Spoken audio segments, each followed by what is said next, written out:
Yes, habari, ni mimi Dr. Mbilinyi na hii ni Mbilinyi Online Academy. Sasa katika hili tulikuwa tumeangalia nidhamu ya muda.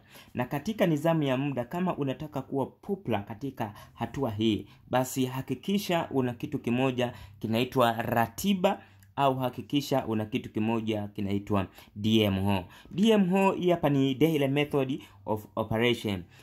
Mwandishi Elkiwol katika kile kitabu chake cha GoPro, huyu ni mwandishi wa network marketing, anaelezea sana katika hii hatua. Anasema hivi kwamba hatua hii ni shughuli ambazo wewe unazifanya kila siku, na hizi shughuli ndio hizo ambazo zinakupelekea wewe kufikia katika hatua za kupata pesa au kufikia hatua za mafanikio zaidi na zaidi. Na katika hili unaweza ukaangalia wewe kwa siku unarekodi matangazo mangapi ambayo yanaelezea biashara yako au yana advertise biashara yako.